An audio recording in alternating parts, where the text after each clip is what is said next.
It's 8:52 here in New York. I'm Bryant Gumbel. We understand that there has been a plane crash on the southern tip of Manhattan. You're looking at the World Trade Center. We understand that a plane has crashed into the World Trade Center. We don't know anything more than that. We don't know if it was a commercial aircraft. We don't know if it was a private aircraft. We have no idea how many were on board or what the extent of the injuries are right now. We have, I understand, an eyewitness on the phone right now. Sir, what's your name? Yeah, my name is Stuart. Stuart, where are you right now? I'm working at a restaurant in Soho. All right, so tell us what you saw, if you would. I was waiting at a table and I literally saw it seemed to be like a small plane. I just heard a couple noises. It looked like it bounced off the building, and then I just saw a huge ball of fire on top. And then the smoke seemed to simmer down, and it just, a lot of smoke was coming out, and that's pretty much the extent of what I saw. A private aircraft? I'm not sure if it was it just seemed like a smaller plane. I don't think it was anything commercial.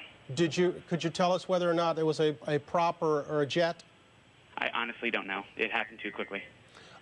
Characterize the scene for us down there right now, if you would.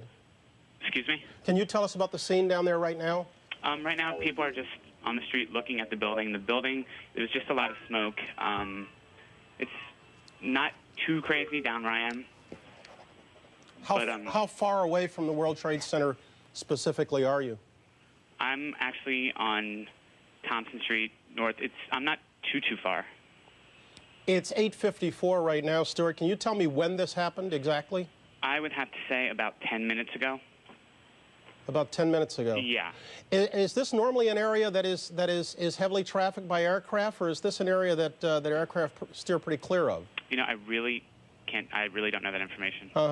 Is there much panic around there? Just people on the street coming out looking. There was panic at first, but it seemed to slow down right now. We're looking at a picture of a great deal of smoke coming out of the building. Can you please tell us, was there, after you heard this crash, was there smoke immediately? No, there was a big ball of fire on the top of the building, and then as that simmered down, there just seemed to be a ton of smoke. And pretty much immediately. I hear fire engines in the background. Has that been going since you saw this crash, or is that kind of late arrival? It happened almost pretty much after we heard the crash. Almost after you heard the crash. It was pretty quick when we heard sirens and people acting on it. Were you looking up as the plane approached the building, or did it only catch your attention after it crashed into the World Trade Center? I heard a sort of a crashing sound, but I looked up quick enough to actually see something go into the building, but everything happened so fast I wasn't quite sure what I was looking at.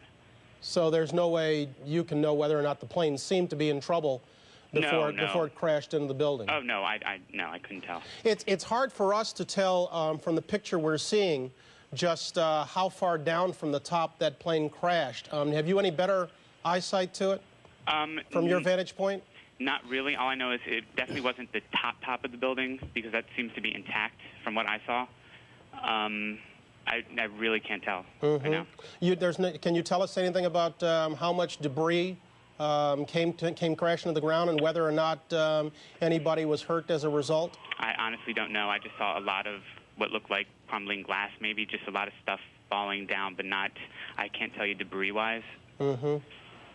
Obviously, the timing of this is important. It comes before 9 o'clock.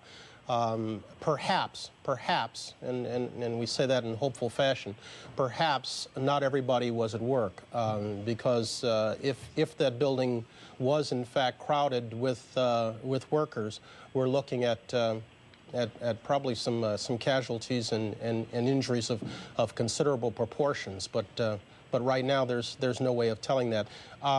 Mr. Stewart, just one more time, and I know I'm exhausting what little information you have, but we have people joining us every moment. Take me through again where you were, when this happened, what you saw. I was serving tables at a restaurant, and I just heard sort of like a boom sound. It almost sounded like an earthquake sound, and I looked up and I saw literally something it might have even bounced off a little bit of a building, and next thing I know, I saw a big ball of fire on the top of the building, and just lots of smoke and what looked like to be debris or glass falling down. And it happened really quick. It was really hard to... Okay. Stuart, I thank you very much. I appreciate that, sir. Okay, my pleasure. Thank you. Okay. We're on the line with another eyewitness. Sir, this is Bryant Gumbel in New York. How you doing? I'm fine, thank you. You're Wendell? Yes, I am. Wendell, can you give me your last name? Klein. Wendell Klein. Tell me where you are, if you would. Well, right now I'm back in the hotel. I'm in the hotel offices here, the front office. You're in the... Okay, where were you when the... I was standing right in front of the hotel. I'm the doorman there. And...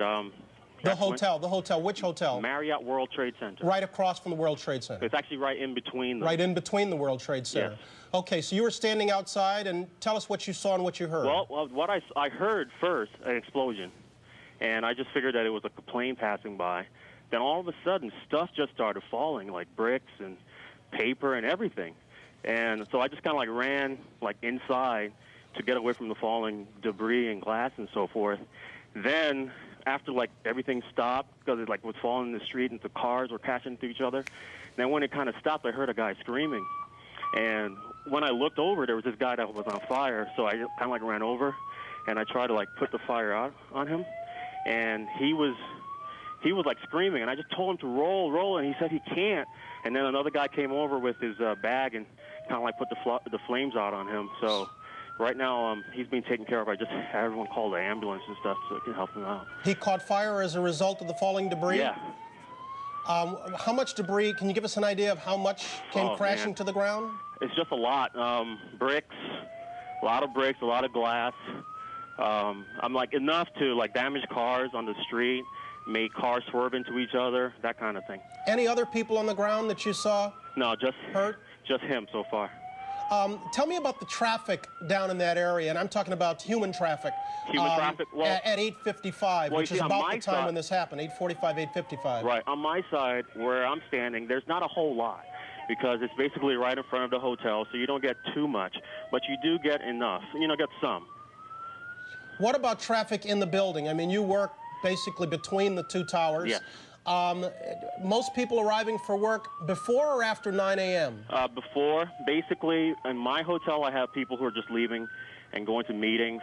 Outside my hotel, I just had people waiting for their cars to take them to their various destinations, that kind of thing. I hear alarms going off down there. What's happening? That's our hotel alarm, and basically, I guess that went off automatically. They've evacuated everyone in the hotel. They evacuated all employees. They have evacuated the hotel? Yes.